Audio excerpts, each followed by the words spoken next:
From getting only 100 correct in my grand test up to 156 and finally 163 in my NEET PG exam, it was not at all by chance. For this, you have to acquire the art of solving MCQs.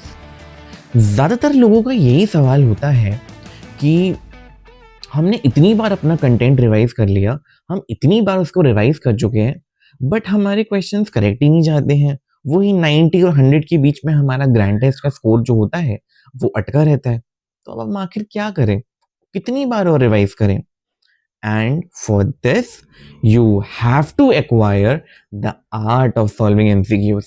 Because आप चाहे कितनी बार भी अपना content पढ़ लें, जब तक आपको राइट तरीका नहीं पता होगा क्वेश्चंस को अप्रोच करने का, आपको राइट मेथड नहीं पता होगा, आप उतने नंबर ऑफ करेक्ट्स नहीं ला पाएंगे।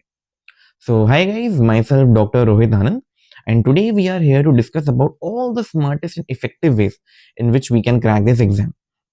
And today's topic is very important, the art of solving MCQs. तो guys, सबसे पहले इसका जो फाउंडेशन अगर मैं रखूं, first of all don't panic, learn the art of elimination.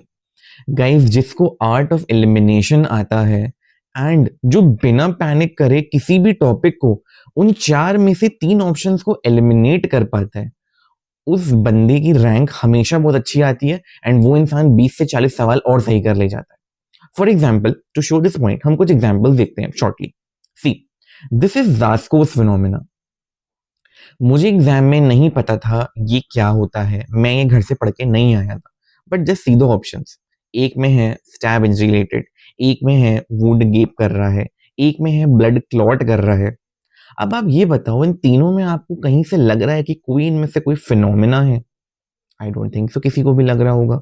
And ये तीनों टॉपिक्स मैं घर से अच्छे से पढ़ के आया था and I was confident enough कि ना ये फिनोमेना है और ज़ास्को फिनोमेना इसके कॉन्टेक्स्ट में मैंने कहीं नहीं पढ़ा।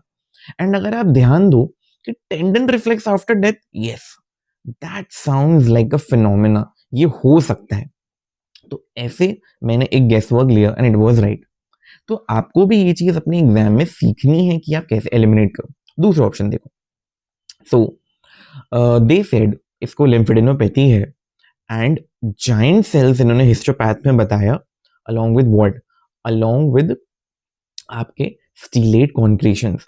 अब आप इन चारों ऑप्शंस में देखो, आपको ट्यूबरकुलोसिस मिलेगा, आपको हाइपरसेंसिटिव न्यूमोनाइटिस है, चर्च स्ट्रॉस है, सार्कोइडोसिस है।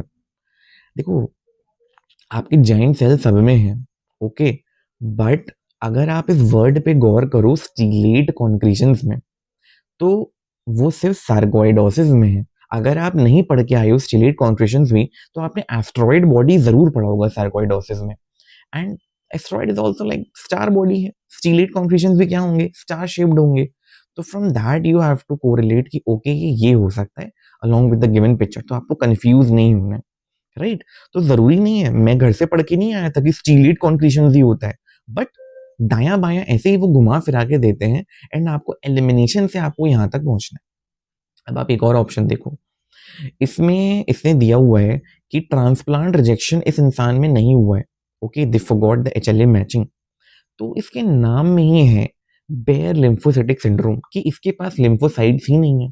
तो अगर आपने कभी नहीं भी पढ़ी हो ये डिजीज, अब बाकी 3 को एलिमिनेट कर लो, क्योंकि बाकी 3 जितने भी है, चर्च सॉरी शिडियाक हिगाशी है आपका, एंड और भी जो डिजीज में दी हुई है उनमें इम्यूनो डेफिशिएंसी होती है, बट ऐसा नहीं है कि इसमें ट्रांसप्लांट रिजेक्शन ही नहीं होगा। बेयर लिम्फोसाइटिक में क्या होगा, जब लिम्फोसाइट्स ही नहीं है तो ट्रांसप्लांट रिजेक्शन कराएगा कौन? ओके, तो इस तरीके से एलिमिनेट करके लिटरल नाम की मीनिंग से जाके भी आप इस ऑप्शन को एलिमिनेट करना सीख सकते हो।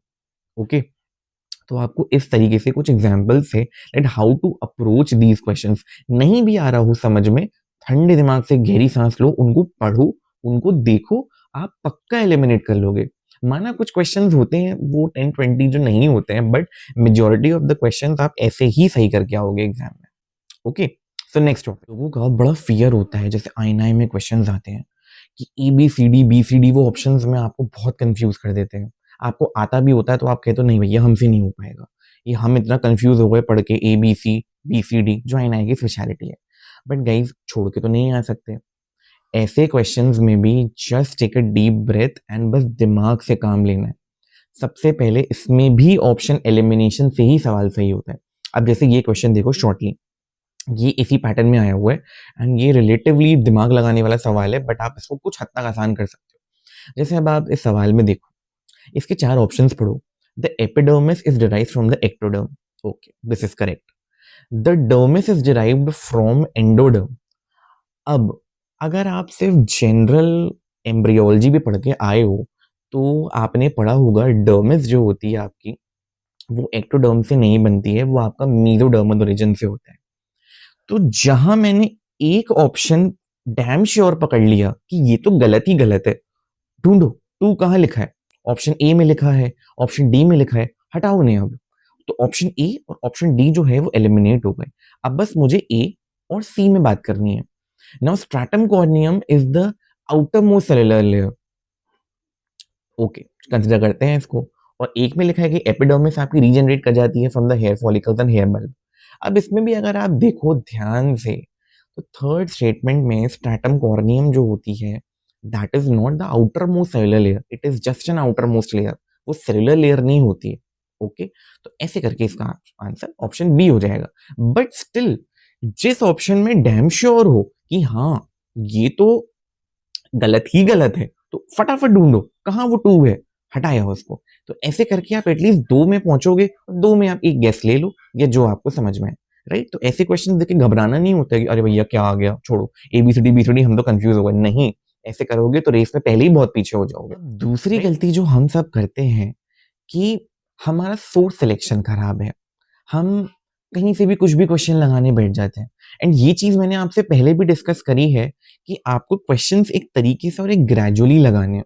कि जैसे मैंने आपको बताया था कि आप कस्टम मॉड्यूल बनाइए, उस यूनिट को सिलेक्ट करिए एंड अभी के लिए आप अपनी फर्स्ट रीड में प्लीज मेक श्योर कि आप रीसेंट नीट और आपके जो एम्स के 2 टैग हैं ये आपके जरूर से अभी लग जाने चाहिए। तो आपको आइडिया लगेगा कि एग्जाम में क्या पूछा जाता है एंड मुझे अपने कौन से टॉपिक्स जो हैं वो स्ट्रॉन्ग रखने हैं। तो प्लीज इस बात का बहुत ध्यान रखना है आपको। पढ़ो, इन 2 टैग से क्वेश्चन लगा के आइडिया लगाओ एंड फिर अपने फर्दर रीडिंग में आप बाकी टैब्स का इस्तेमाल करते रहो। दूसरी बात इसमें ये भी आती है कि please just don't jump to the questions, देखा और कुछ भी मार दिया। सिली मिस्टेक्स जैसे कि मैंने आपको बताया आपकी सबसे बड़ी विलन होती है। नोट नहीं पढ़ना, ढंग से ऑप्शंस को पढ़ना ही नहीं, ओवर कॉन्फिडेंट होके कुछ भी मार दिया, दिमाग ना लगाना, क्योंकि एक एक गलती, एक एक क्वेश्चन गलत जाने से रैंक 400-500 पीछे हो जाती है। तो सबसे बड़ी विलेन जो सिली मिस्टेक्स हैं ये आप लोगों की होनी ही नहीं चाहिए। इस चीज का आपको स्पेशली बहुत ध्यान रखना है। Okay, so just read the questions carefully, उनको एक तरीके से लगाओ, अपनी क्वेश्चन प्रैक्टिस को एक टाइम दो एंड एक लॉजिस्टिक सीक्वेंस में उसको प्रैक्टिस करो तो आपको उसका यील्ड मिलेगा, राइट। एंड सिली मिस्टेक्स पे सबसे ज्यादा गौर करना है कि हम आसान सवाल ज्यादा बुद्धि लगा के गलत करके नहीं आए एंड क्वेश्चंस को ध्यान से पढ़ना है एंड फिर मार्क करना है ताकि नॉट और इंक्लूजन एक्सक्लूजन ये सब आपसे मिक्स ना हो। ओके, अब जो तीसरी और लास्ट चीज जो मेरे को लगता है जो सब इग्नोर करते हैं, तो प्लीज जो ये वीडियो देख रहे हैं इस चीज को लास्ट तक ध्यान रखना, आपको अपनी गलतियां भी रिवाइज करनी है। अब ये नहीं है जो गलत जा रहा है वो पड़ा हुआ है बुक मार्क्स में बुला रहे हैं कि मेरे को देखो क्या, अब मुझे पलट तो लो एक बार। आपको ये चीज गौर करनी है कि बुक मार्क्स में वापस जाओ, जो काम के क्वेश्चंस उनको वापस देखो। मैरो बेचारा जो इतना प्यारा फीचर लेके बैठा है magic module, open those magic modules और अपनी गलतियां प्रैक्टिस करो। ट्रस्ट मी, अगर तुमने इस चीज पे ध्यान दिया तो तुम्हारे 10 से 15 सवाल जो गलत होने वाले हैं वो गलत नहीं होंगे, आप बहुतों से बहुत आगे निकल जाओगे। तो guys it's very important to review your mistake. अगर गलती से कुछ सीखा ही नहीं तो फिर क्या फायदा गलती करने का, आप तो फिर से गलती वही करके आओगे। सो इट्स वेरी इंपॉर्टेंट, अपनी गलती को बार बार आपको देखना है, वो रजिस्टर करना है तो एग्जाम में वो गलती ना हो। अभी भले ही चाहे कितनी भी गलतियां कर लो, कितना भी कम स्कोर ले आओ, बट मेन एग्जाम में अच्छा तभी लाओगे जब इन गलतियों से सीखोगे और आगे बढ़ोगे। ओके, सो आज का ये टॉपिक आई गेस इतना काफी है। प्लीज जो मैंने आपको 3 से 4 बातें बताई हैं इसको ध्यान से देखिएगा, क्योंकि क्वेश्चन सॉल्व करने की जो एबिलिटी है वो आप लोग डेवलप करो, एक गट फीलिंग डेवलप करो, तो आप जो पढ़ रहे हो आपको उसका फायदा भी मिलेगा। सिर्फ ऐसे ही अंधे सवाल नहीं लगाने हैं, एक दिमाग लगा के स्मार्टली लगाने हैं, एंड बहुत आराम से सब हो जाएगा. Just keep doing it.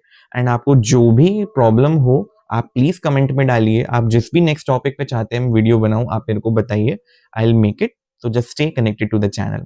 Thank you.